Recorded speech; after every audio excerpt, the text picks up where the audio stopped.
Hello, everybody. Welcome back to Awoken Voices. For the first episode, full interview, we have Archer here. Good to see you. Good to see you. This is a dear friend of mine who I've known for about a month now. A little more than a month. We work together. He's currently going to an OCA parish. Let me introduce him just a bit. So this is, like I said, Archer. He was born in San Antonio, Texas, in 2008. He's beginning his senior year of high school. He was raised in the Church of Christ. Both of his parents went to Oklahoma City Christian Church of Christ based school. He went through a long period of searching with his family and ended up at the Orthodox Church. Unfortunately, apart from them, but it seems like they're slowly getting into it. Spent a lot of time desiring to join the military, is what it sounds like, is what he's thinking about doing. Before he found out that he had asthma and a heart condition, which is limiting his chances. It seems like he's decided to find a different path, and he's looking at sonography. But it seems like that may not be the right choice from him either. So I think at this point he is aspiring to pursue martial arts professionally, potentially serving in the police force. Did I get everything right on that? Yeah. Okay. One of the things I actually want to start with, obviously, is a short little prayer. So in the name of the Father, and the Son, and the Holy Spirit. Our Father, who art in heaven, hallowed be thy name. Thy kingdom come, thy will be done on earth as it is in heaven. Give us this day our daily bread, and forgive us our trespasses as we forgive those who trespass against us. And lead us not into temptation, but deliver us from the evil one. Amen. In the name of the Father, and the Son, and the Holy Spirit. Lord God, guide our words. All right. First thing I want to do is give you a little gift. We have here St. John Chrysostom, an icon I want to give to you. It's a tradition here that for every interview that we do, I'm starting it now, we give a religious gift. So this is the one for you, St. John Chrysostom. It's a relatively small icon, but I hope it serves well in your prayer life. Thank you. My parents they are progressing to get interested in the Orthodox Church, and my mom has found a lot of interest in the saints. So, well, I hope maybe do some research on St. John Chrysostom, and hopefully that'll help out. You may need to speak up a little more, just because it does have a hard time sometimes. So we're gonna get into. I want to first get into. First off, I want you to talk about your early life, growing up. I have some of the questions down here, like I was showing you before. With all of my guests, I like to call them a couple days before and just talk with them to get a sense of what kind of questions I want to ask, to kind of get a sense of their life just a little bit. So we have some of the questions here, some of the encounters, the different topics. So try not to touch too much on those yet. You can be vague about those, and we'll get into the specifics later. But yeah, so go ahead and give me a little bit of your early life. Where'd you grow up? How was growing up? Yeah. So I was born in San Antonio. I spent my whole life here. Right now I'm living in a small city, just southeast of San Antonio. It's Cibolo. Oh yeah. Small. I went to public school for my early years. I started out actually in first grade. Like I skipped everything, but I had to take first grade twice. Okay. So it kind of delayed all that. Um, so actually, my very first years I spent at a private school. It's called Circle School, Okay. and that had a honestly like foundational effect on my life. Yeah. It was horrible. Terrible. Like Okay. um, I had my teacher, or my main one, Mr. Joel. He was a wonderful guy. Okay. But he was not a good guy spiritually. Okay. Nor were any of the other teachers there. Sure. And so, uh, even though I was young, I did not have a firm foundation in the church. My family, we went to the church called Northside Church of Christ, and we went there quite often, like almost weekly, but not quite weekly. Sure. And then we had time periods when we wouldn't go at all. Hmm. Which, even though it is the Church of Christ, and that is not the one true church, not going to church at all, yeah, it's detrimental for me. Yeah. So at Circle School, the private school that I went to, I got bullied a lot in my early years, like my first 2 years there. Okay. And because of that bullying, I started to put that upon others. I began like reflecting like a lot of my internal issues. I would put it on other people. Yeah. I became very violent, and my dad really good at martial arts, so he put me in that when I was young, and he taught me some things, some light stuff, but I was always stronger than everyone else. I always Yeah. knew I was doing more than anyone else, Sure. so I took advantage of that a lot. Uh, yeah, hurt a fair number of people, and though I regret that dearly, that has set me on the best path. Okay. So that's kind of my experience at private school. Sure. And then, And what ages were those between? Like what age Uh, was that starting? What age did that end? that was first through fourth grade. Okay. So I was young during all this, but But it's still very still formative. very formative years. Mhm. Yeah. Following that, I went to public school for not too long. I went for the latter half of fourth grade and fifth and sixth grade. So I went to a place called Watts, and I grew up really dyslexic. Like Yeah, same. I couldn't spell anything. Yeah, same Like here. the word the, I can spell that. I couldn't even spell the letter A in a sentence. When I started at Wetmore in second grade, my reading level was on that of a kindergartner. When I got out in fourth grade, because of the dyslexia program, my reading level was that of a college student. Similar experience here. Yeah, so I went from not being able to spell the letter A in a sentence to, because of Mrs. Zimmerman, my dyslexia teacher, so grateful for her. Oh, me too. I ended at a college level as well. I was in the 99th percentile. Yep. For, Same here. yeah. So They were always trying to get me, do you want to do your star in a special room on a computer? I was like, no, I don't need any Yeah, special. sure. I was like, I'm better than half these kids in here. I don't need help. yeah. They need help. They can have the computer, man. Yeah. So, yeah. So those years weren't that valuable to me. Not much happened. Okay. I still was not a very good kid, but I was not quite as aggressive. Still got into some scuffles, and I was not a good kid, but was not as bad as before. Yeah. And I'm not really sure why that is. I think it is because at public school I did not get bullied at all, Yeah. and like shifting the environment I was in mattered a lot. Makes sense. It was also around this time that my family stopped going to church. So we still, as a family, were part of the Church of Christ, but we stopped going. So you got less aggressive when you stopped going to church? Yes. Interesting. I'm not But sure. you don't think that was a factor? I don't think so. Okay. Makes sense. Yeah. I've not delved into that too much, but I do not think so. Okay. It could be. But well, you never know. I mean, Yeah. I don't know how the church would be making you aggressive, but discomfort maybe. it could be. Did you feel the Being in the discomfort wrong place. being there at the Church of Christ? I never wanted to go. But Okay. I feel like most kids don't want to go. Yeah, most kids don't want to go to church unless At you have all. a really special saintly child who loves going to church. But we stopped going. Mhm. And then. And what age was that you really stopped going? That was what, like fourth, fifth grade? Sixth grade. Sixth Or fifth and sixth grade. Okay. So I was 11. Mhm. Go ahead. You were going to touch on the demonic encounters a bit. Yeah. When did that start? That comes a little later. Okay, we'll keep Yeah. going then. So after those years, I started being homeschooled. And it's during this time where I can start to focus. Mhm.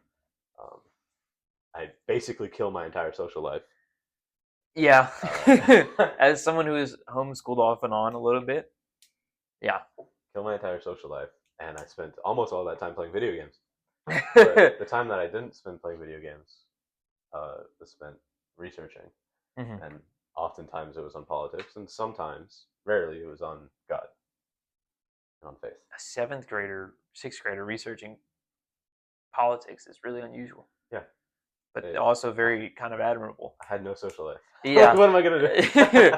Well, most politicians are, and I'm not saying you're a politician, but I'm saying most politicians are sociopaths that have no personal feelings. So half of them have no social life either, for different reasons. But I certainly could. You could certainly have called me sociopath at that time.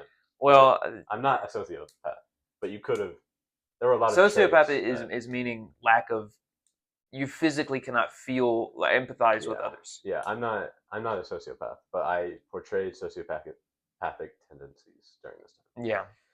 time. Well, most politicians just are. Yeah.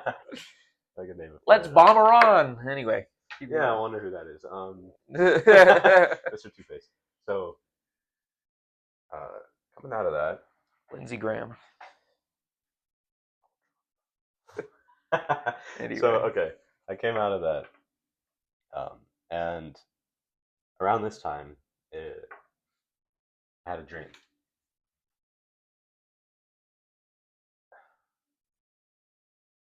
When I was young, I had a lot of nightmares, and I think that was a result of how I acted. Mhm.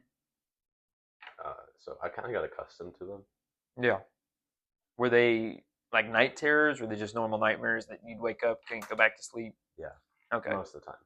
Okay. Sometimes they got really bad, but I Were they at a time I got over them. I Yeah. kept having them, but they didn't have an effect on me anymore because I had it so much. Sure. Yeah. But this one, it wasn't like that. Like I was 12, Mhm. maybe 13, and I was crawling through a tunnel, and it was really dark. Couldn't see or hear anything. I just knew I was crawling, and it was really tight, and I was alone. And I came into this clearing, and in the clearing there were a few doors, and I opened a door. The other side of the door there was something standing there. Describe it. What was it? If you can. I'd say 8 feet tall, 9 maybe. It was dark, bulging eyes. Didn't really have form. It was more of a mass Mhm. with eyes and a very loud voice. And honestly, I don't know what it said to me. I don't know what it said. Like you don't remember, or I it was don't in a different remember. language? I don't know. Okay. I don't know. Okay. But it spoke to me. It was just like 2 or 3 words. And I woke up and I couldn't move. And I heard things, and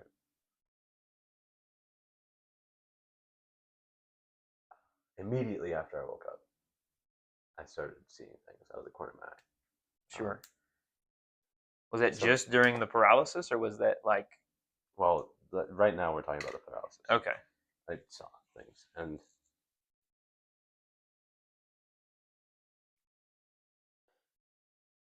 they didn't say anything right now. They didn't say anything that's really fun, but I saw things, and so I couldn't move for like an hour. That Sitting there sucks. crying, and then I started screaming, and my parents didn't hear me. I thought I was being really loud, but I almost wonder if I wasn't. Yeah. It just felt like I was. So slowly, I like literally crawled out of bed. Like the tunnel. Yeah. And I went over to my mom and I just started crying. Didn't say anything. I was just crying on her shoulder. She was sitting on the chair. And she got really confused. Got my dad and I went in there. Talked to him for a really long time. Trying to say what I experienced. And I couldn't. And I was in there awake the whole night. It was in my dad's room, like next to him. He fell back asleep. My dad would have done the same thing. No, I don't know what you want me to do. Go back to bed. but my dad really did care. Yeah. He helped me, and he was there for me, and he didn't kick me out of his room, even though I was 12 or 13. And Go ahead. you can go ahead and ask. Did they? Was there more you wanted to say about that specific experience? Just that isolated experience about the first time, or? Yeah. Okay, go ahead then. I'll just write down what I want to ask. I woke up in the morning, I think I slept for a little bit, but it was very little. It was Yeah. not good. It was Yeah. horrible. And I would imagine. And then I could talk about what happened. And it was at that point where I started trying really hard to find God. Mm-hmm. Instead of spending time researching politics or playing video games, I would try and find true church. Mm-hmm. I would try and to build a relationship with God. Honestly, that's the best way of saying it. Yeah. I know a lot of Protestants use that term, but to build a relationship with God. Yeah. And that's how I found the Orthodox Church, because of that experience. So, after that first experience, did your parents seek out a pastor or somebody? Did they get the demonic side of that? Did they? Well, and let's first establish: did you think that was rooted in a demonic presence originally? So originally, my immediate thought was yes. My immediate thought was yes, that was a demon that I just saw and spoke to. Okay. And then I thought about it more, and I now, after years of thinking, I do not think that the experience itself, the thing that spoke to me, I do not think that was a demon. What do you think it was? So there's a term that's spoken about a lot in the Orthodox Church called the left hand of God, Mm-hmm. right? How God will put you through pain or send, he will even use demons at times in order to Indirectly, but yeah. Yes. Or he'll allow them to torment. Yes. Yeah. Um, So you think that's what that was? That's what I am quite sure that. So you don't think he was? So in that case, you don't believe he was using a demon. But what do you believe that entity was? Then? I believe it was an angel. Really? Yeah. A mass with bulging eyes would fit. Demons, they do not tend to take Ugly frightening forms. They take beautiful forms in order to deceive you. Yeah. This was because that sounds horrifying. almost like what are they called? They're the literal spinning rings around the mass of just the bulging eye. Do you think it could have been that? Something along those lines? Yeah. Yes, that was. But it was at this time where things that were not divine started coming into my life more intensely and visually and physically. Well, and that could have been God was using his left hand and a demon saw an opportunity to come in. Mm-hmm. And demonic forces saw an opportunity to flood and try to stop me from becoming who God designed me to be. Yeah. Yeah. And they did a good job at it. Don't they always? Yeah. So your parents didn't seek out a pastor or anything for consulting for anything like that? They didn't? No. No spiritual guidance? No, but they did speak about it with me a lot. And they spent a lot of time thinking about it. It was not like they were neglectful. It was more so, we come from a Protestant background. And a Protestant background is a lot more individualistic. Yeah. So instead of seeking out a spiritual father, you would pray about it and think about it. And praying about it, obviously, you should always do. Yeah. But there should be guidance from someone who knows more. Yeah, and, I would agree. Later down the line, I do receive that. Okay, we'll get to that because I know I have that in here of the experience that you had where you sought someone out for that. Yeah. So we'll get into that later. So from there, what kind of things were happening? What were you seeing out of the corner of your eye? Were they just figures? Were they demonic entities? Was it something? What were you seeing? Because I do think that demons can take the form of things that are ugly to torment, to try to scare you away from what it is that God has you there to do. I think it depends on the strength of the person, because there are saints where, of course, if you're like, for instance, Saint Simeon the Stylite, who I just got an icon of, no demon was going to scare him off that pillar. He had the fortitude to die on that pillar, which he eventually did. But the devil knew that he could come in the form of an angel of the Lord on a fiery chariot and make him twist some words around and make him think that maybe that was God calling him up on a fiery chariot. But I've had demonic experiences, and there's no other way to explain it other than demonic, because this was not angelic. Like I was telling you about my sort of skinwalker experience or demonic experience. Mm-hmm. Whatever that was not angelic. Whatever we saw that made that noise, and I'll talk about that in an individual episode, was not good. it was there to scare us away from what we were there to do, which was to help guide these kids closer to God in a Catholic setting. Whatever it was, didn't like that. So, were you seeing things similar to what I have told you about what I was seeing, like demonic weird entities that twisted, demented figures, or was it more human shadow people, or So it was very situational, okay, which is what makes me think it is even more likely to be a demon. sure, In times I struggled with lust, hmm don't we all? I would see things that, how do I say this, perpetuated that feeling. Sure, such as, do you want to go in? There's no filter, no judgment. If you want to Yeah. go into, So, just trying to don't be too grotesque. I do yeah, want to say it's I should have said this in the intro, but there are going to be some themes of obviously demonic and some suicidal themes. So discussed here with Archer. So if that does bother you, you've been warned. But anyway, back to what we were saying. so I think just me saying that it perpetuated the feeling of lust should explain. Sure, Yeah. But those were rare. sure, That was not a very common thing. More often than not, it was shadows. It was grotesque forms. sure. Um, Do you remember any of the monstrous. forms that you can describe that were more monstrous, that are less lust driven? Yeah. So I can speak of one occasion in particular in order to To give an idea to the yeah. viewer. Yeah. So I was laying down on my bed, and this was midday. Mm-hmm. Had my lights off because I had no social life, and curtains down, all That that. happens.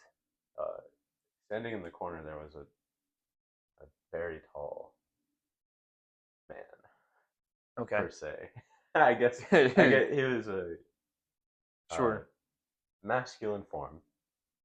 Are you sure it wasn't just your shadow, or? Oh gosh, I wish. Oh He was like 9 feet tall. shoot, you're Yeah, close. yeah, 3 feet off, but doing my best. Um, and he would just stand there, and he just stared at me for a while, and I looked at him, and I kind of stopped looking at him, and then So you had gotten at that point used to these things. It sounds somewhat like that seems that couldn't have bothered you that much, considering your reaction, did it? definitely bothered me. To Definitely do bothered nothing me. about it though. There's nothing to do. That is true. Like, what do you? You didn't think What to do you get up and do? leave? I don't know. I'd go because I'll tell you every time something's happened to me like that, or I've experienced something, the first thing I go do is I'm like, I'm not experiencing this alone. I need to see if I'm schizophrenic or if somebody else sees this figure. And that's the only reason I know that I'm not crazy with the things that I've seen, is because the majority of the times I've seen something, there's been other people there who have witnessed the same thing. I mean, I've heard things and I've had some strange experiences where stuff has moved around, or like I told you with the dogs. But the only times I've ever seen figures was with other people. Because my first instinct, if I was alone, for me at least, is to get get up out of wherever I'm at and go find a group of people, because either the thing's going to leave because it doesn't want other people to know it exists and it wants to make me look crazy,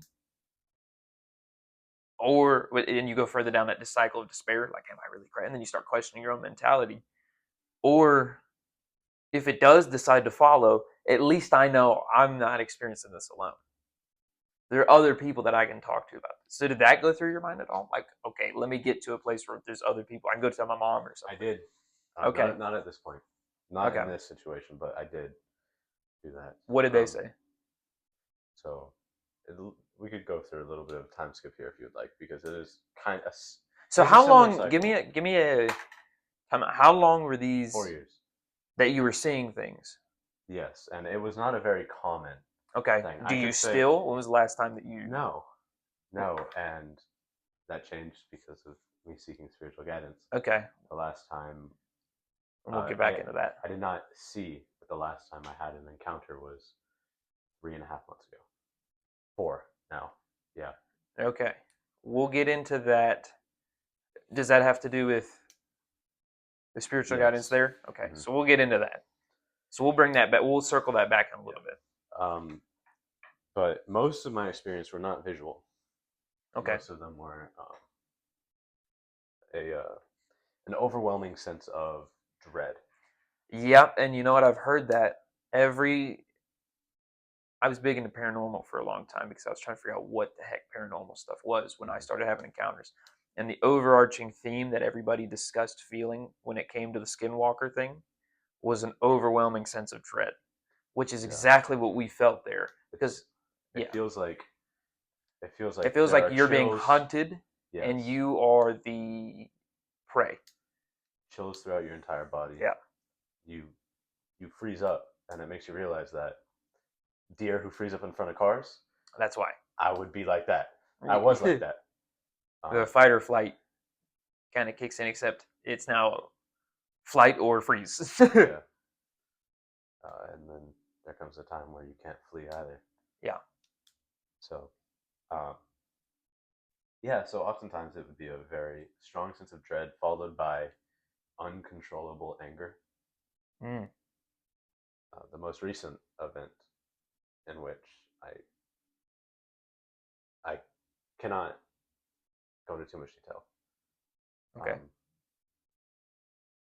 I became so angry I lost all sense of rationality, and I started denying. Like my mom was there trying to tell me, "This is not you. This is not. You are not being like Christ right now." I was like, "I don't care. Mm. I do not want to be like Christ." Mm. I was like, and I didn't say that to my mom. I said I don't care plenty of times. I didn't say I don't want to be like Christ. But internally, you didn't. I did not. There was something telling I you. wanted. I wanted. That almost starts to sound like possession. And it's arguable that it was that at points. Yeah. Okay. There were times where it felt like my hands were being lifted. I've heard of that as well when it comes to possession. But yeah, because did you ever invite them in? Were you ever just like, you know what? I don't care. Yeah. Yeah. And that could be part of it. Yeah. Because from what I understand, demonology is that they have to have the invite. They can't just possess somebody randomly. The person has to either be willing and or unaffected. And I like to attach that to the free will given to us by God. Yeah. When was that instance that you were talking about? How long ago was that? 4 months ago. Okay. And that was that the last time? The last yes, experience? Okay. That was the worst and the last. Do you mind if I ask what was the catalyst? Was there a word? Was there like a situation? Was it just frustration? Was there a buildup? Or was it just like a flip of a coin? It just switched on. Something happened to someone I cared about so deeply. Was it who? Was it? Yes, yeah. It was. Okay. It was my current partner. Something horrible happened. Current. Well, current at the time. Yeah. Yeah. That's what I meant. I was like, did something happen I didn't know about? No. Okay. That would. Yeah. Were you? Because I know. Partner at the time. Let's go back. You had talked about some violence in the past. Was there violence in that action, in that instance, or was it more so just uncontrollable rage? It was rage that sprouted an extreme desire for violence. Yeah, that sounds that I almost acted upon, and it would have ruined not only my life, the lives of those around me too. Yeah. Would you like to open YouTube on your Fire TV? I don't know what's going on, guys. Praise be to God that I did not. By the way, I can create. Hey Alexa, stop. I don't know, guys. Okay. The Alexas decide to. They decide to talk. Live from NPR News in Washington, I'm Janine Hurst. Alexa, shut up. Now, one could argue that that was demons trying to stop this story from being told. So if there are demonic forces in this house, I'm going to command you to leave and stop afflicting things. A priest once said that I had heard, he said, what demons hate is when they're not taken seriously or you're not scared of them. Laugh in their face. Yeah. They can't do anything unless I invite them to. And I'm sure not inviting them to. So let's continue. Yeah. Yeah. So do you think, the question would be then, were these demons influencing you from long ago? Before that? Was that what was sprouting that anger that you had felt as a child? Those outbursts that you had? Or do you think they used that in their own way? They twisted that for their own advantage? So that tendency, from my understanding of my own life, which I would say is pretty good considering it's your own life. Well, you could say that, but it's hard to understand what's been going on. Yeah, understandably. I don't think that they were here before the dream. Yeah. I think So you think they just twisted it and took advantage of it? Yeah. Well, not necessarily took advantage of, they tried to stop the fruits of the dream. Sure. And they did well. They did very well for a while. I was going to say, but they didn't win it. They did not win. Yeah. Glory to God. And they will Glory to God. Okay. So we're going to get heavy here. Was there anything else you wanted to add to that? From the demonic encounter? We'll circle back to that when we get later on to talk about the more recent experiences. Yeah. From the spiritual guidance. There's a little bit. So let's go ahead. There are things that I did not say. Sure. And it is not right to say it here. But I'm going to attach contact information to the video, and if anybody is going through a similar experience or needs some form of acknowledgement or even some guidance, though I am flawed as I am, and I'm not a priest, you should always seek your spiritual father first. Amen. My contact information will be in the description. And if you need to contact somebody who's gone through something, I'll put your email address. It won't be your number because I don't want that getting leaked. We'll put his email address as well as my own for that instance, but continue. Yeah, it'll be there. And if you're going through a situation like that, you're not alone. And I wish somebody was there for me when I went through it. Yeah, I'll tell you, demonic encounters are never fun. It's never like, oh, let's play the Ouija board. No, that's like soft stuff. That's like, I don't know what I believe about ghosts, but that's like, I think that's tapping into another realm. I think there's a demon attached to those things that I think are just, they find joy in just toying with that kind of world and people that are interested in that. It's very petty. Yeah, it's very petty. They say stuff that like nobody else should know, but then very quickly it can very quickly turn into like dread and saying stuff they shouldn't be saying, pretending to be people they shouldn't be or that they're not. That's a whole nother thing. But to go through something like what he went through, I mean, even me with seeing one, I did not go through that same experience because it never afflicted me after that case. It wasn't a reoccurring thing. There's been weird presences that have followed me around, but none of those presences ever dared to, well, because I was actively living a sinful life and God didn't use his left hand on me. So I think they just kind of figured, well, we're just going to let him keep doing what he's doing. And lucky for me, they haven't wrapped up even since I don't want to say, I hate the word like, oh, I'm devout. No, you're not. Nobody's really devout. But since I came more towards, since I began the struggle. But to go through something like that, that's not something you should be going through alone. Because, I mean, yes, you need Christ, but you also need a fellowship of the church and of a spiritual guidance. Because, unfortunately, and this is going to make a lot of Protestants upset, I'm going to make them shake real quick. Your Bible is not infallible. What that means is your interpretation is not infallible. The scripture can be, I can find a verse that says to kill gay people, and taken out of context, but that doesn't mean clearly we should go around. Not go kill gay people. Yeah. Yeah.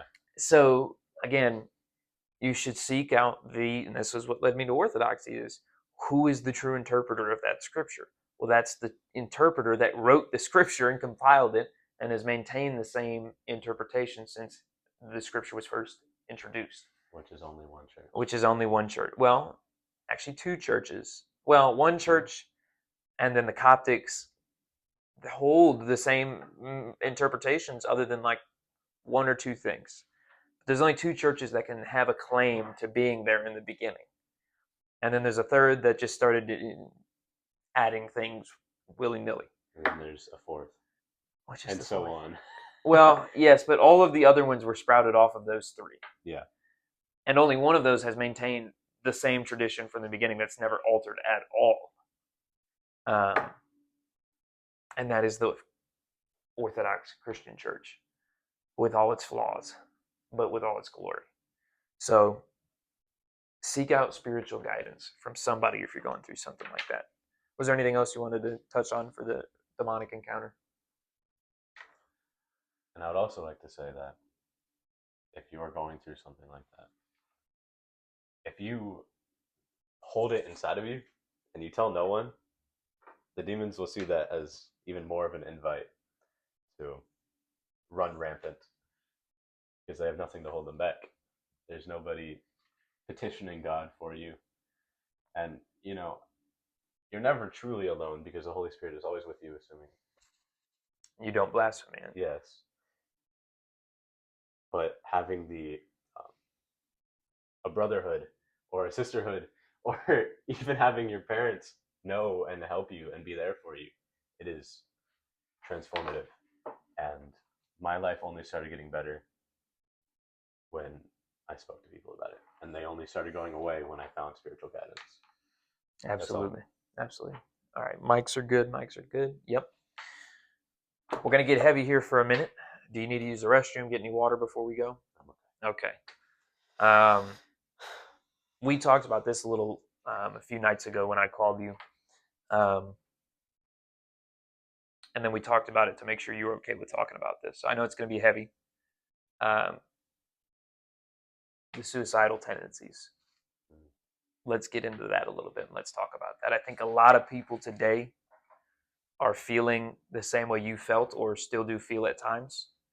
And I think it's important to talk about it, because to stick our heads in the sand and pretend that there's never an issue and never share experiences with it doesn't help anybody.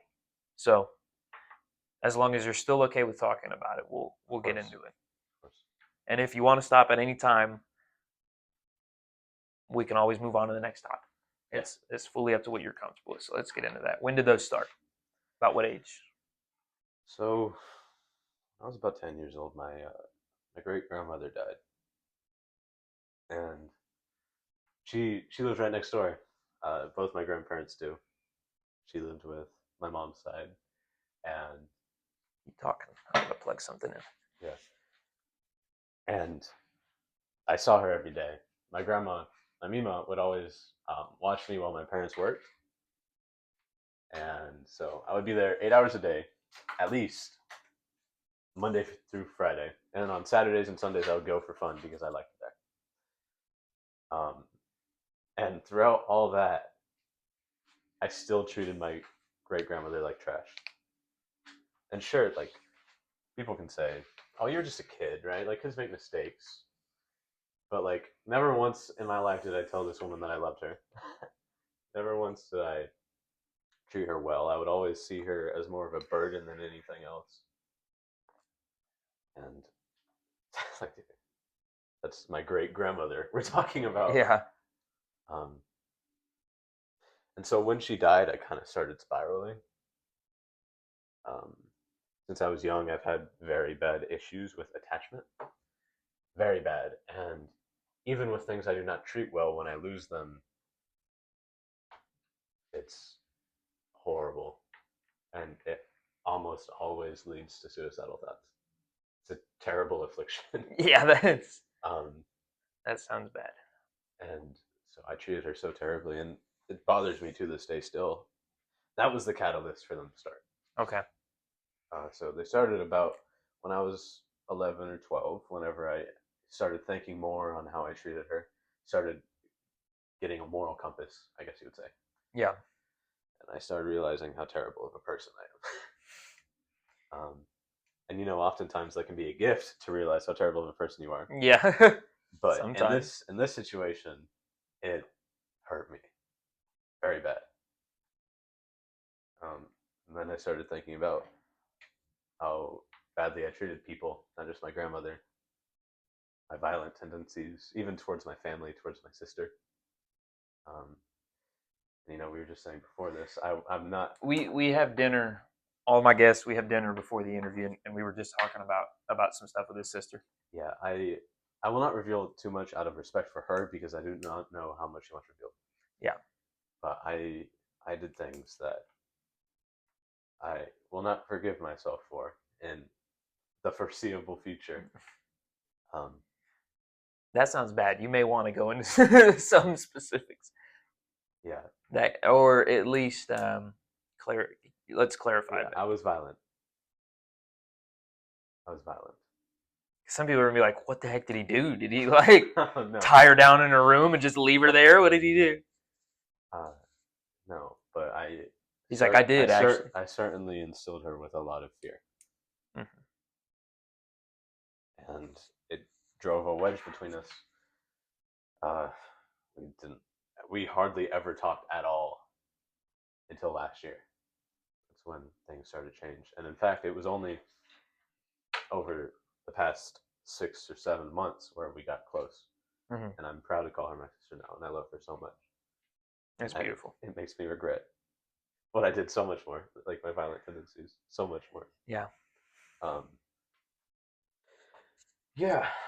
So realizing those mistakes also perpetuated those thoughts. And then I got into high school, and testosterone started booming, and That'll do it. Yeah, and so I got very emotional at times and angry more often.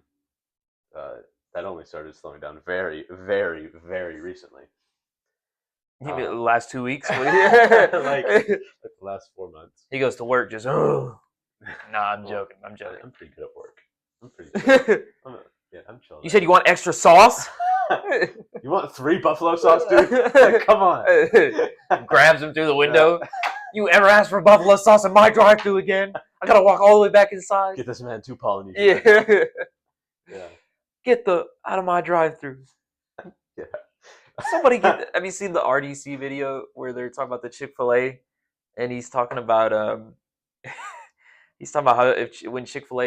Chick-fil-A delivery be, and he's like, "I'm sorry, we were 5 seconds late. I went in and brought my manager." The manager, he's like, "I noticed your car was a little dirty. We went and got somebody on top of that, and I noticed your lawn was a little high. We went and got somebody to mow that." And he's like, "Did you see the new Michael Jordan video? The new Michael Jordan documentary yet?" He's like, "We got you the Year of the Dragons," and then he's like, "That's like $2,000 a pair, I think." And then he's like, "And we got you extra. We went ahead and gave you 4 extra meals because we didn't know how many people were in your house." And the guy's like, "Thank you." And he's like, "And a complimentary Apple Watch."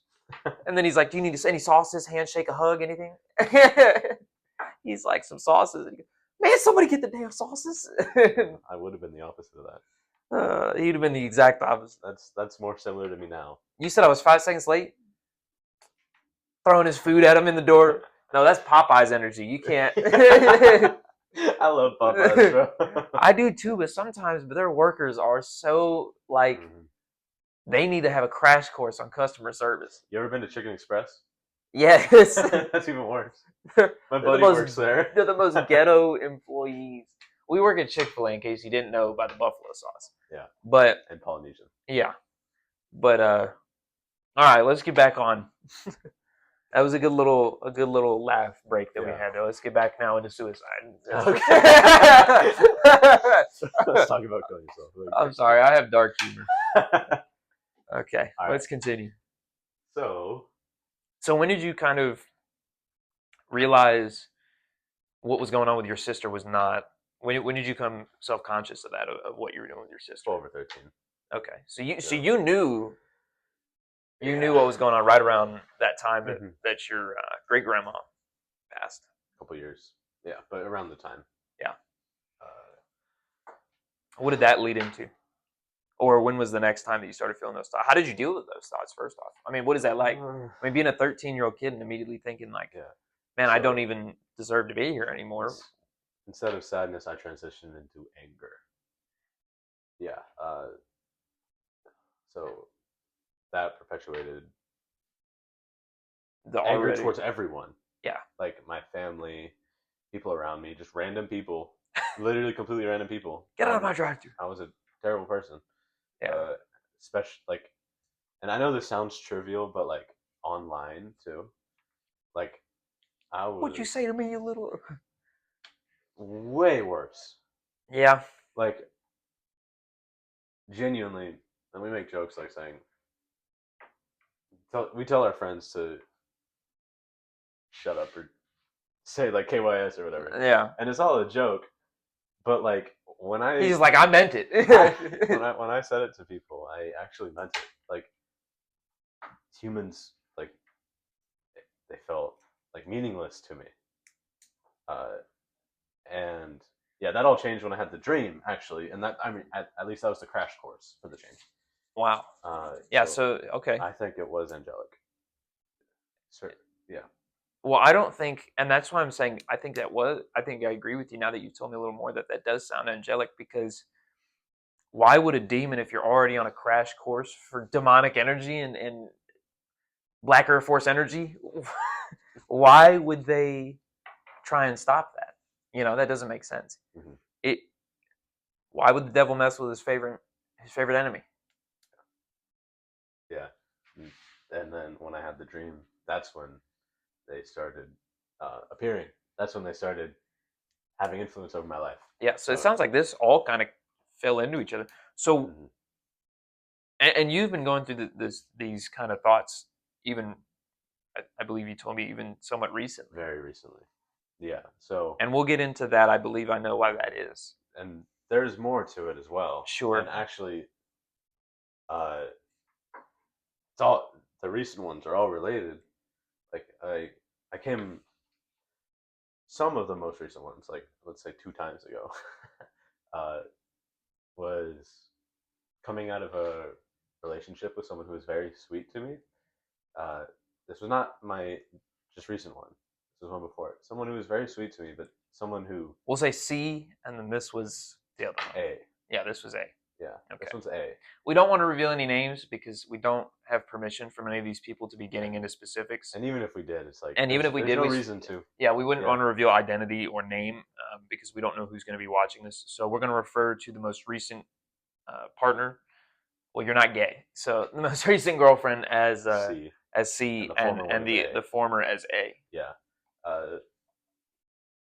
And also, I won't be touching too much on individual events, more so greater emotions and greater experiences that tied into the catalyst of those individual experiences that we won't get into. Yeah. So came out of a relationship. Not catalyst. What is it? Not catalyst. What am I thinking of? Catalyst is a proper term for some of them, at least. But I'm talking about, you were talking specifically after the fact. Why is my brain farting here? Because catalyst is what cuts off. Catalyst is what kicks off an event. Yeah. But I'm thinking the individual experience and then what came after. So the result. Why am I so stupid? Or effect. Or, yeah, the result of those individual experiences. You're chilling, dog. All right. So came out of a relationship with someone who was really sweet to me. And I did care about her a lot. But the whole relationship was very surface level. Oh, okay. One-sided, maybe. Meaningless, I guess. Sure. Was this at the same time you were feeling like everybody was meaningless? I mean, what was the span that this relationship was over? When was this? So this was last year. Okay. Or mid last year. So this is way after the dream. Yes, this significantly 3 or 4 years after the dream. Yeah. I'm just trying to create a timeline for the viewer. Mm-hmm. Yeah. So 3 or 4 years after the dream, came out of this relationship. She was so sweet, amazing person, but I never felt any attraction to her. Like physically, or you just mean physically? There's no attraction, and emotionally, I think I wanted to have something meaningful. because Are you calling her ugly or what? No, I'm just joking. no, I'm not calling her ugly. I'm just joking. I'm personally- joking. Yeah. I'm joking. Uh, it was just very surface level, Yeah. and I think it was out of a desire to Sometimes you grow. want something, and you lose sight of the What you actual actually thing. want. Yeah, and you're Yeah. just happy that it's there, Yeah, exactly. which is good in little circumstances, but not with something like a life partner. Yeah. So, we break up because she's moving schools and she lives really far. It's not practical. It's Yeah. not manageable. And I start feeling terrible. I'm like, wow, I wanted this to be a situation for me to grow from, to show like how much I have improved since these former events. And nothing came of it. But then I was horrible, for one, and I was a liar, which is even worse in many ways. It was a complete deception. I went through the same thing. She was very sweet. Same thing. Seriously, man, she's so sweet. She was a very good friend, and it should never have gone farther than a friendship. Yeah. And it did, and I came out of it freaking depressed because I felt so bad, and like I felt like such a terrible person because of how I treated the whole thing and how quickly I broke it off, and like how it basically wasn't even a second thought for me. I was like, all right, I'm breaking this off because she's far. Yeah. Like I kind of proved to myself that it was meaningless. Yeah. And that I got kind of suicidal there, and because of my attachment issues, and Yeah. also because of my failure as a man at this time. Yeah. Um, I've been through that. yeah, many of us have, and there were other things that were happening at the time too. Like I was feeling really separate from God. Like I stopped researching the Orthodox Church. I started going to her church, her non-denominational one. Oh Lord. Yeah. God forbid. Every Sunday and on God Wednesdays. forbid. Yeah. The Lord had mercy on me for I'm my glad. failings because Yeah. I knew the Orthodox Church was there, and yet I still decided to go to a false church. So I am very grateful that I was pulled out of that. Very grateful. Got really suicidal. Put a gun to my head, and almost pulled that trigger, man. I started pulling it, and I didn't. And a few days later, I got an invite to a party of one of my friends. Mm-hmm. And at this party, I met my last partner. Yeah. You met C. I met C. And thanks be to God, he used her as a vessel to pull me out of that. So I will forever be grateful to her for that. Truly, really, truly, forever grateful. But even more so grateful to God that he allowed that to happen. Yeah. So I got pulled out of it there. And we'll get into that. It sounded like in that circumstance with C, he used his left hand a little bit too. He did, certainly. Yeah. We'll get into that. Remind me, which order is this? Okay, so did we go first to your Catholic experiences a little bit before we got into your full journey into Orthodoxy? Or are those two flip-flopped? So when I was very, very young, I went to a Catholic Mass. Okay, we'll talk about that first then. So let's get yes. into your... First, before we do that, I just wanted to see if I had the timeline correct there to talk about it. I want to start with, tell me about the Church of Christ. Tell me about the theology. Tell me about what the process is. What is the... Because I'll tell you, I've heard some very controversial things from Church of Christ. Mm-hmm. From Orthodox people and from non-Orthodox people. I've heard, no offense to you, I'm just telling you things I've heard. I've heard it's a cult. I've heard it's extremist. I've heard a lot of negative. I feel nothing negative from that because I'm no longer a part of the Church Sure. of Christ. Thanks be to God. Yes, thanks be to God. I just don't want to offend any of your family. Yes, and my grandparents are all still a part of the church. Sure. And they will likely be watching this interview. But I also want to tell you, we are here to discuss things to help people. Yeah. Do not feel afraid to offend. Okay. So tell me about it then. What's the theology like? What is it like in there? Let's clear it up for some of those people that are... Because there's nothing like... Okay, it doesn't help anybody to scandalize a church that doesn't need scandalized. If it's not the one true church, we don't need to scandalize it anymore. That doesn't help anybody. All that does is it's an inflammatory statement Certainly. towards those people that just need to be invited in anyway. We don't need to play God's left hand for God. Mhm. So tell me a little bit about it. Let's clear some of that up. And if those are true, let's talk about it. Yeah. So let me say that. Firstly, let me say that the Church of Christ has some of the most beautiful souls I've ever met. Wonderful, wonderful people who truly want to seek God. However, the sayings about it being cultish are reasonable sayings.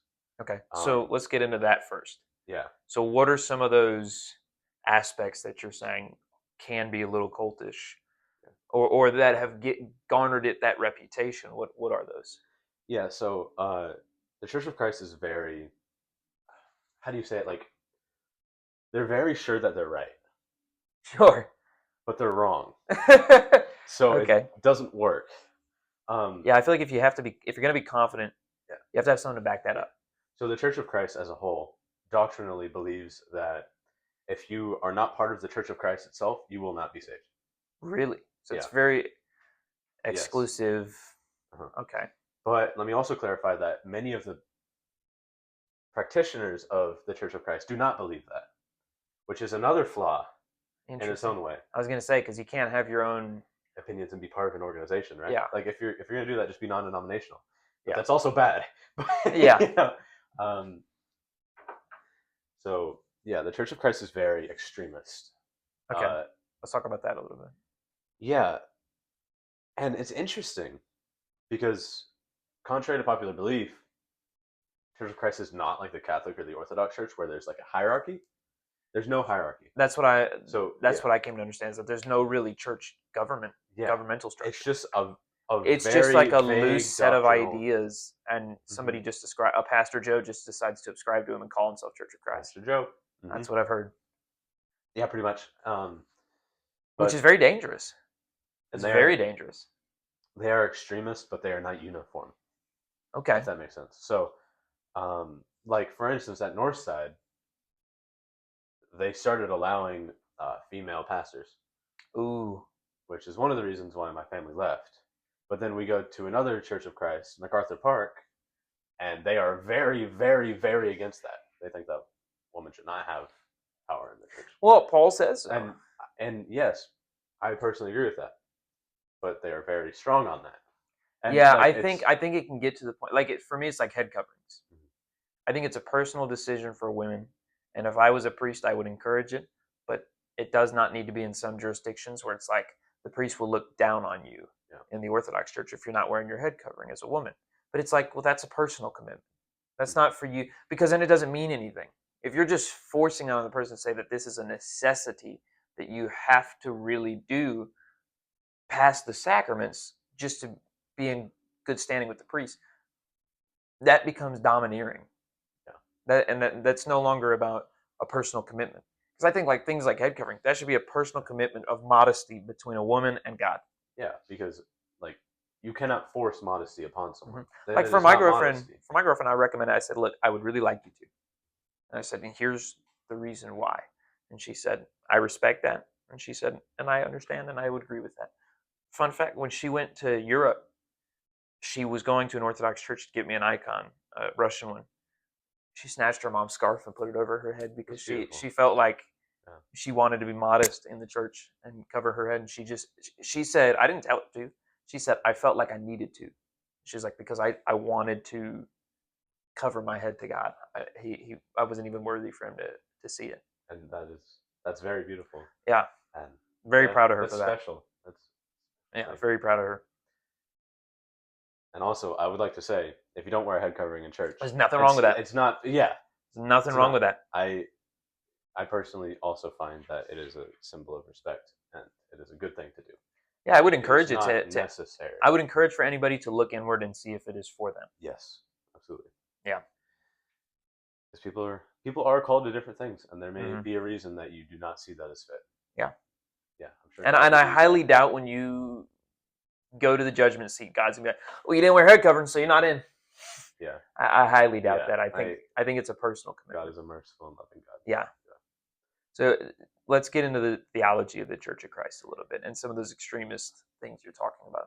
Yeah. So the most extremist thing is that idea of salvation only for the Church of Christ, because they believe when it was founded, they said that they were bringing back the roots of the church. They said that they were bringing back the Sure. original church that no longer exists, according to them. Yeah. According to them. I was gonna say big on that. According to them. Yeah. No they say offense, that- Grandpa, Grandma. No offense. I love y'all. But it is not the true church.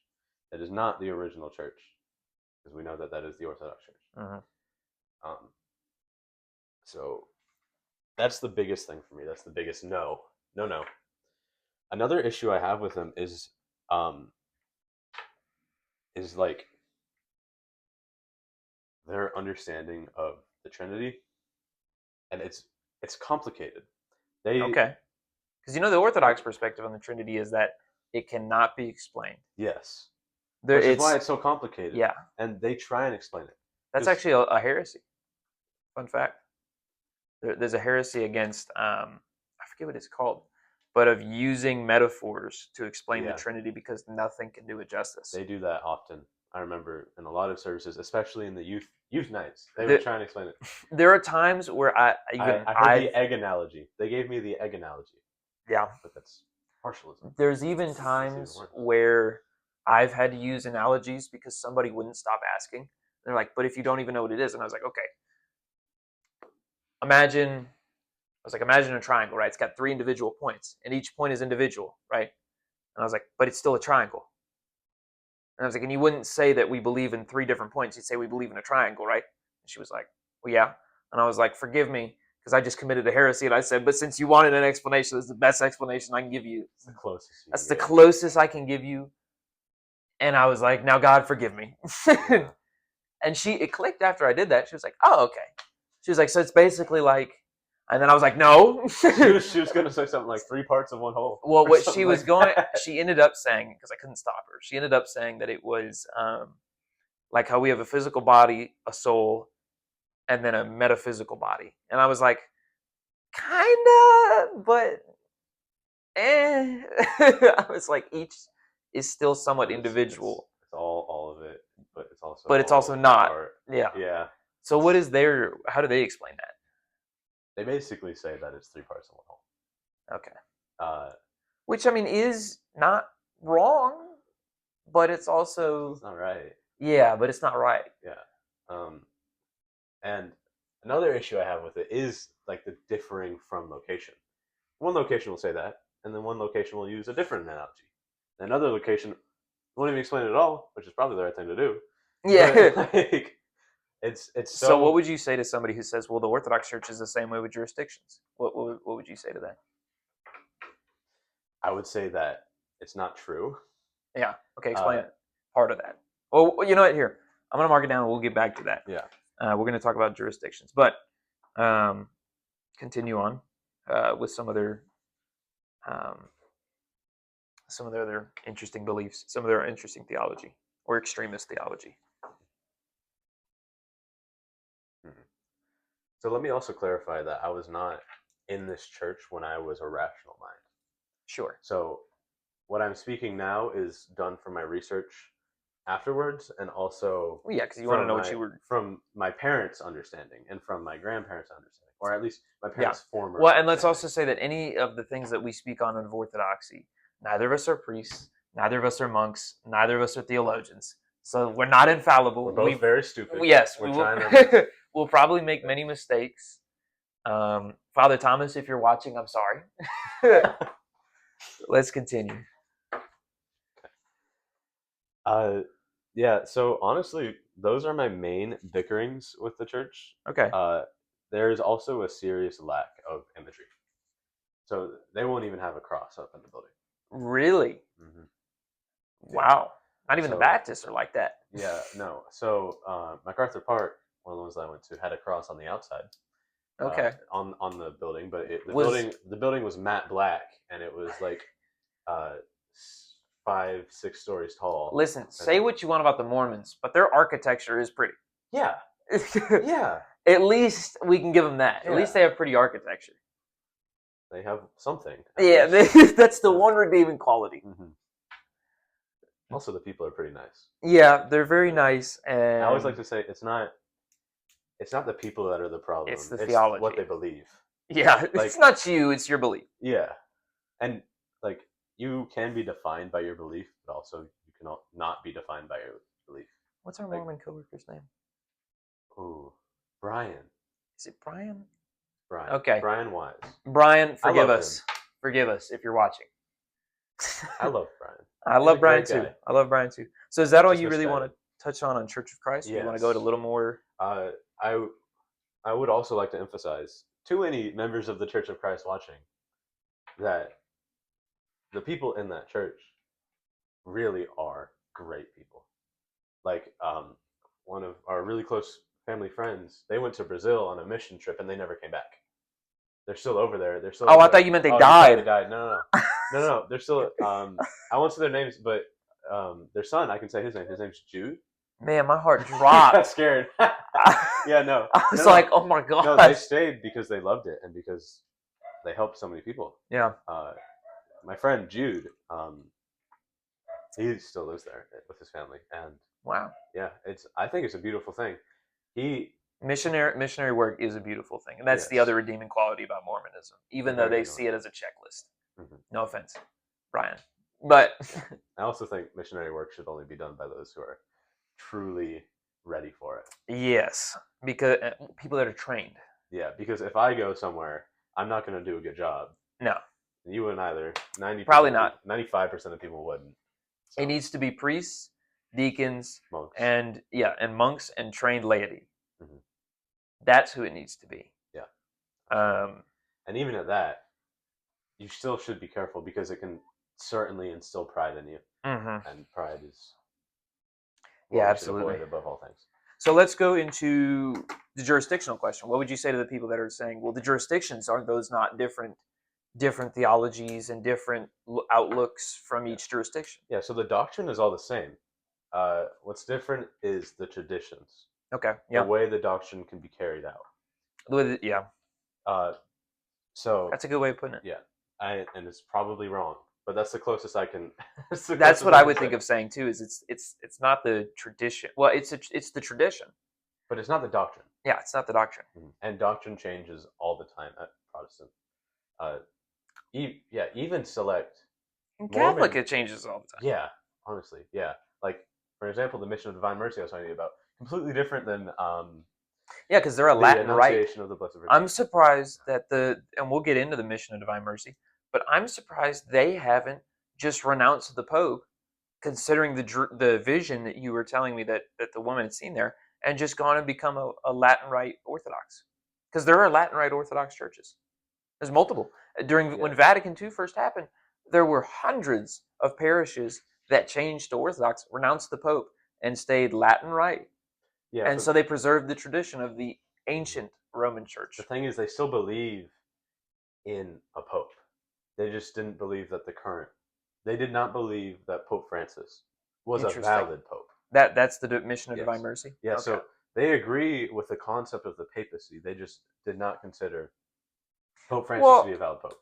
I agree with the consensus of a papacy, but not papal authority. I believe in the patriarch of the Pope before he decided to declare himself infallible and that he was the head and could change whatever he wanted. Whenever he wanted. Yeah, whenever he felt like it. That's what. And they say no, he can't. He has to call a council, and he has to do it. But it doesn't matter because realistically, you know how much influence the Pope has over those councils. He'll just stack the. He is the council. Yeah, pretty he much. He is the Senate.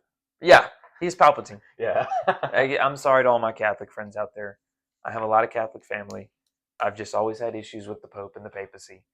I've always thought it was a little ridiculous that we have one central figure who's claimed to be infallible when it comes to doctrine, but then could also cover up pedophilia within the church itself. And then each pope also disagrees on doctrine. Which they say, no, they don't. No, they don't. They do. They do. Because otherwise, Vatican II would have been done by the first pope. It would have been done by Peter. It would have just been instilled by Peter. And they say, well, no, but it changed with the times more specific. No, it's that easy.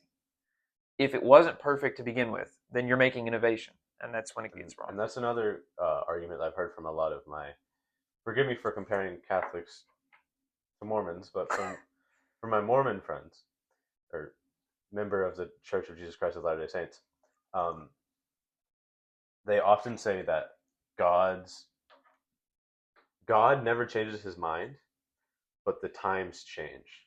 Yeah, but it's like But that's not. Christ doesn't. What I would say is, But yeah, God is outside of time. that's what I say. I say Christ is outside of time, which is exactly why his church should be timeless Yes, and not exactly. progress. Yes, word for word, what I was going to say. Yep. Yeah. And to all you Mormons saying that, you cannot go from saying black people are the people who sided with Satan, the spawn of the people who sided with Satan in your theology, to now saying that we never believed that with your whole rebranding of calling, we're not Mormons anymore, we're LDS. It's the same thing. Your fathers believe that. Your mothers probably still believe that. Yeah. Just because y'all don't claim it anymore does not mean that y'all didn't claim it before and say that it's any better or worse. At least the Catholics, when they claim something as doctrine, they never go back from it. Yeah, for me, the rebranding of Mormonism makes it even worse than it was. Yes, because it's like, how are you rebranding? Yes, you can't rebrand. It doesn't work like that. Same Well, thing with and Vatican II.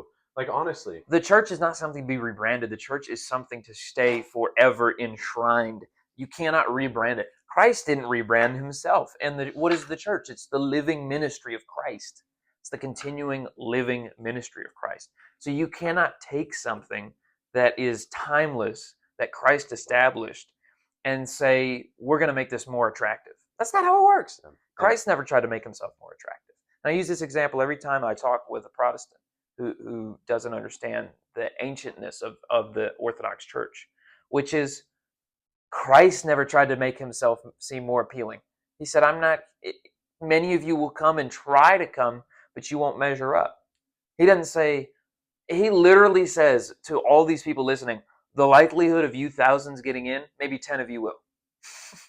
That's not a very appealing message compared to what the Jews were preaching at the time. And so he never tried to make it okay. And then you have the example of you'll have to eat of the body of the Son of Man and drink of the blood of the Son of Man to come to the Father. Jesus, are you saying we're gonna have to be like pagans and eat somebody? Are you offended? Do you? Yeah. Then go ahead and leave. Exactly. And it says half of his followers leave, and all the Pharisees leave. And he turns to the 12 and he says, which is what I say, the people who stay even when the times change and it's no longer matching the church, he looks to them and he says, are you going to stay or are you going to go? And they say, where are we going to go? And I was watching a video last night from a Protestant. I forgot the name of his channel. I wish I could give him credit because he was a very smart man. Prideful man from what I've seen, but a smart man nonetheless. Yeah. We're all prideful. Yeah, very. Personally, very. It's not good. No, it's not. It's not good for any of us. Yeah. And he was talking about how stupid he thought the idea of transubstantiation is. And I was sitting here like, and then he said, name one early church father who said that transubstantiation is real. I don't know, Paul. Okay, Paul. Saint Ignatius of Antioch. Yeah. Like Cyril of Jerusalem. Like, who else do you want, dog? And then they all cite. They're like, well, Peter said he doubted that, and I'm like, Peter also doubted Christ 3 times. What do you? So what? Yeah. Every other church father agreed. Almost every other church father agreed that we can point to, who was important, who influenced all of the early Christians, and all of the early Christians believed it.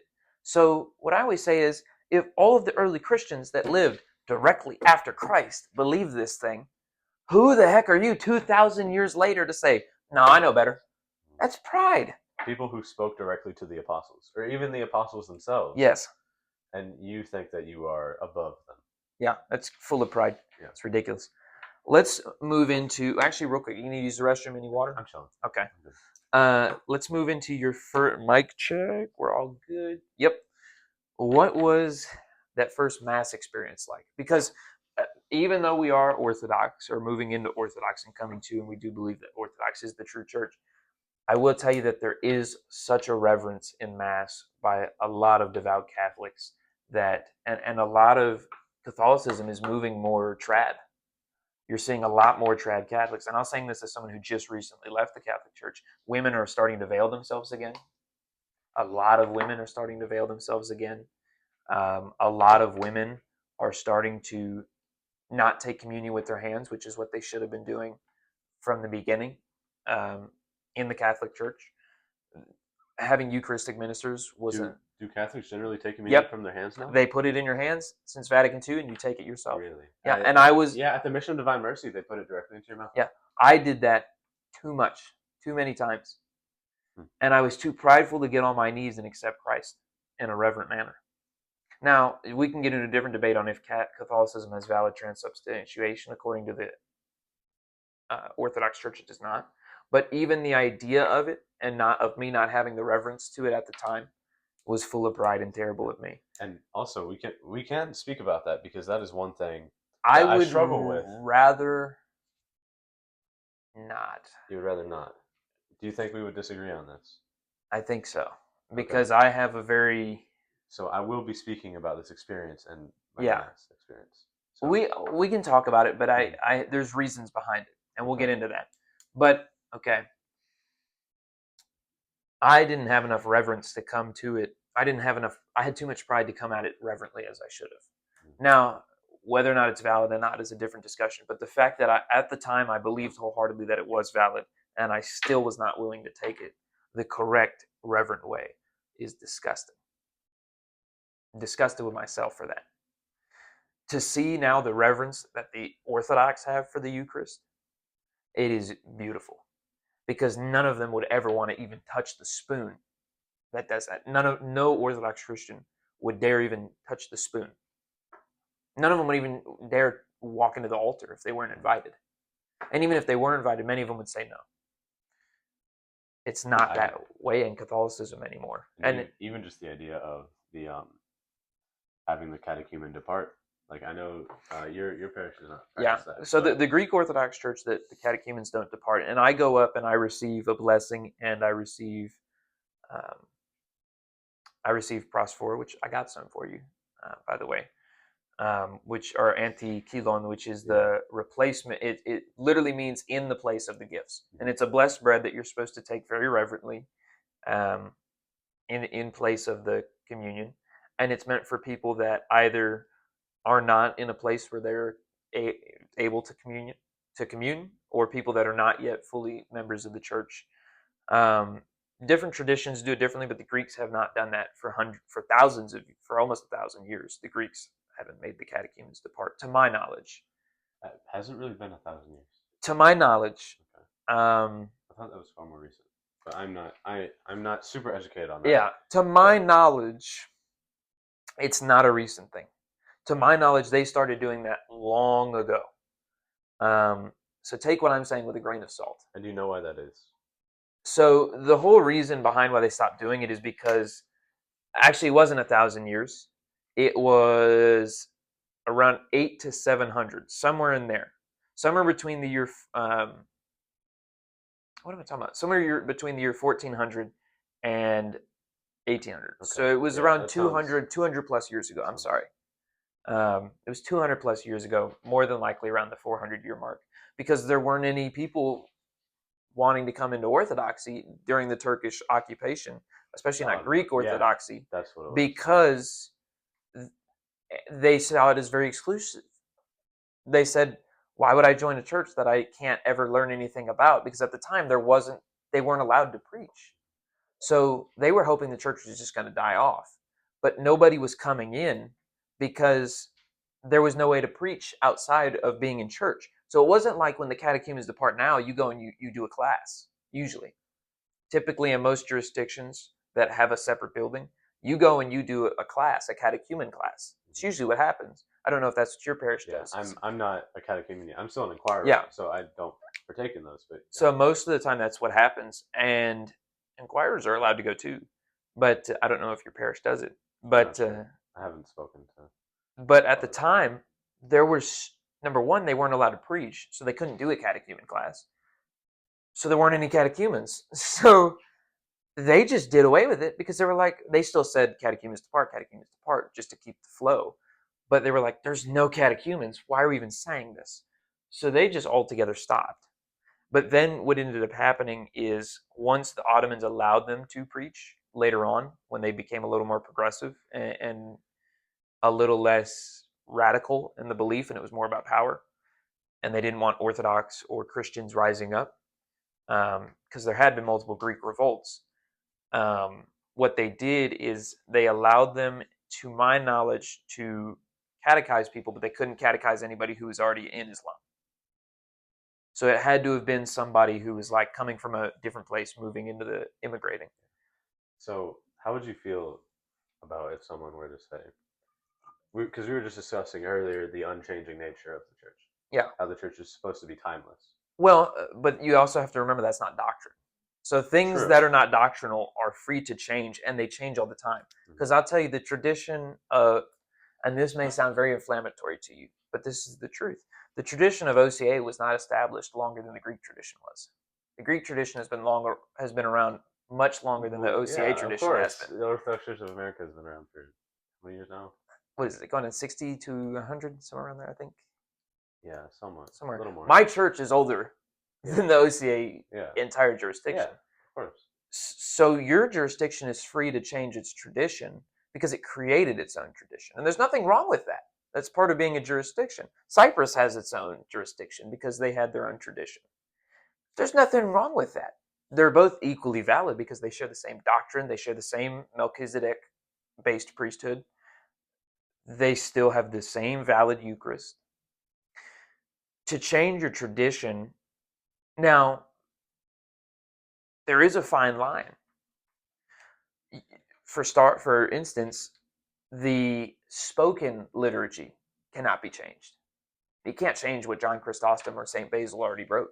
You can't, because they established a liturgy. So even if you were to change a tradition that follows the spoken word, you cannot change the spoken word. That's why they still say catechumens depart during certain ecclesiastical seasons. There are certain times where they don't say it, but a lot of times you'll come in and they'll still say it. You can't really change that. There's sometimes they do exclude it because of an ecclesiastical season or for special circumstances. But like my church, majority of the time we'll still say it, unless we don't have a deacon present. If we don't have a deacon present, and we don't, because the priest is having to do the deacon's job and the priest's job, and so a lot of times, unfortunately, he'll miss Father Thomas. I'm sorry, but he'll miss some of the little bits and pieces.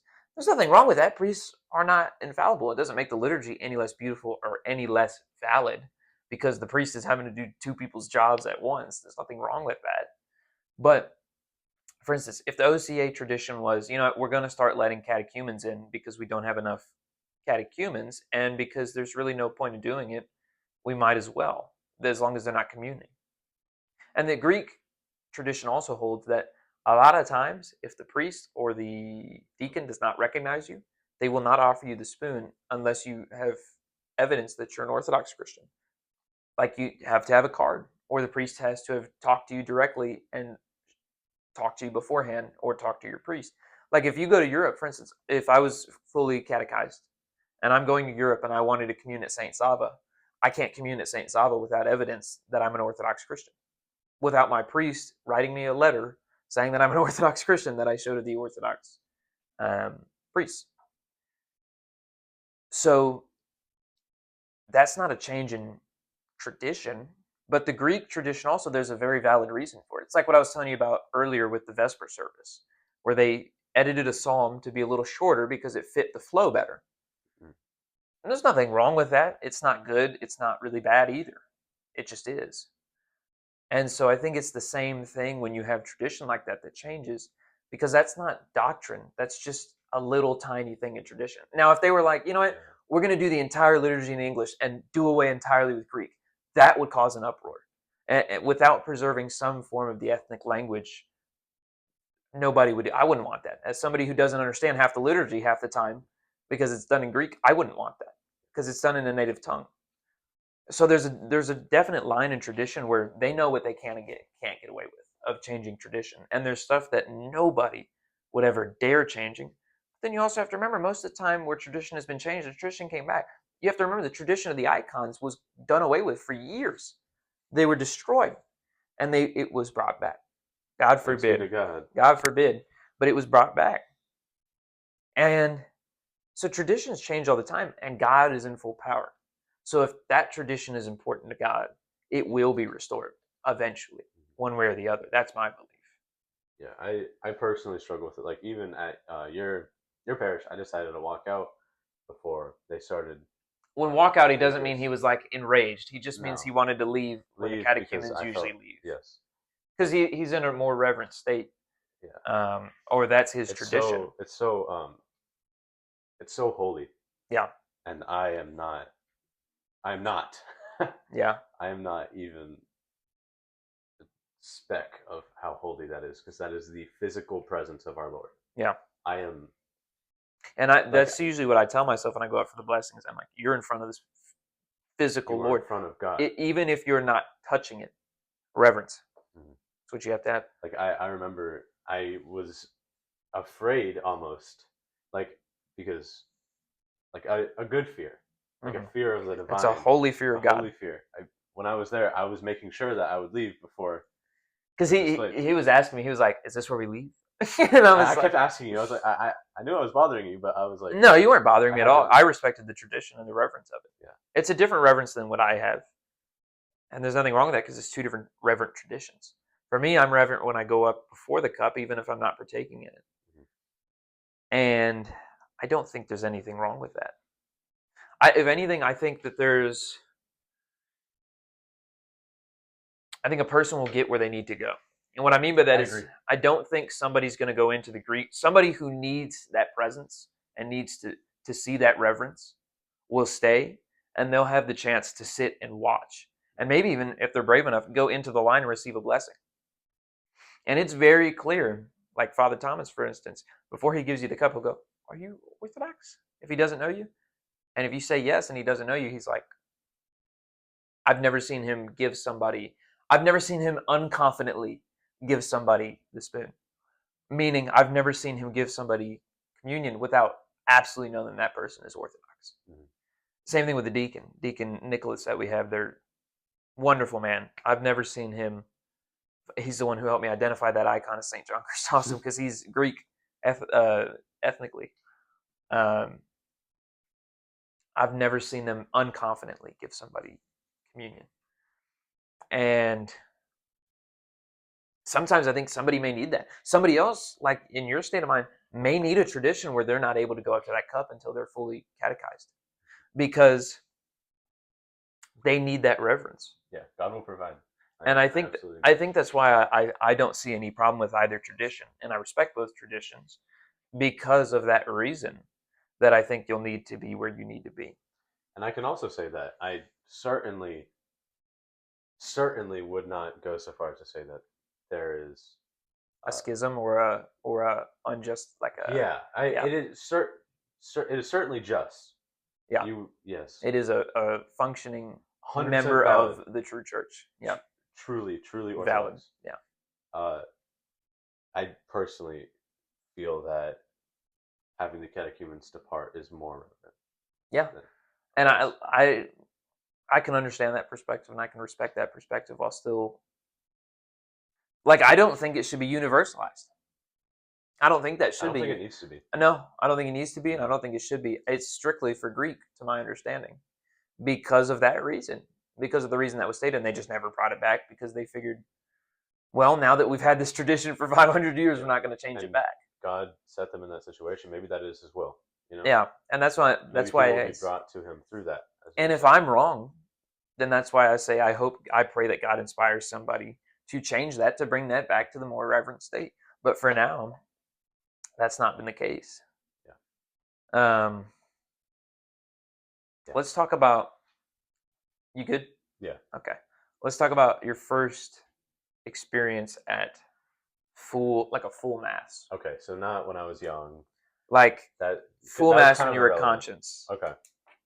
So just to skim over the really young one, I was like, I'm gonna grab water real fast. Yeah, I was like 10 years old. I didn't care at all. In fact, I hated it because I was very prideful. I was like, okay, this is really bad because I've been raised in the Church of Christ, a church with no tradition, and it felt almost like even that building, it was the Annunciation of the Blessed Virgin Mary. It almost felt like idolatry to me, even though there were very few images and there were no icons.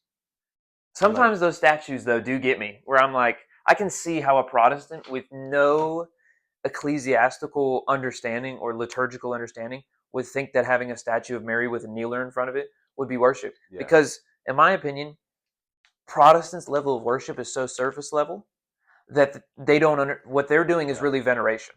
Yeah, Protestants venerate God, and Catholics and Orthodox venerate Mary and the saints, And we then worship God. Yeah, absolutely. Absolutely. So I know I'm off camera. Forgive me, everybody. I'm refilling water, doing my job as a host. Let's continue on with the experience of the Mass as well. So you said a little bit of idolatry, but how did you feel when they started consecrating the host? I didn't feel anything. Really? Yeah, I was very young, and Was this at your first like conscious full Mass? Or? this isn't. I'm like 10 years old, Okay. so I would not say that this is truly conscious. You know, but that was just a gloss over that experience, just so we have a baseline of where I was at. Sure. 4 years later, maybe 5. I'm not sure. I went to the Mission Divine Mercy Okay. with my dad. Is that here in San Antonio? Yes. Okay. Well, it's in Kenny Lake. Oh, okay. Yeah, it's about an hour drive from my house. We went there because we have Catholic family friends who we were very close to, and they invited my dad because we were searching at this time. We Mm-hmm. were trying to find a church to go to, and so we visited that. And at first, the first time I went, I was not completely enamored, I guess you would say. Sure. I was interested. Yeah. And I thought it was beautiful, and I thought it was far better than anywhere I had ever been. Sure. But that is a very low standard. Sure. So, first time wasn't crazy, but I did want to go back. I told my parents I want to go back.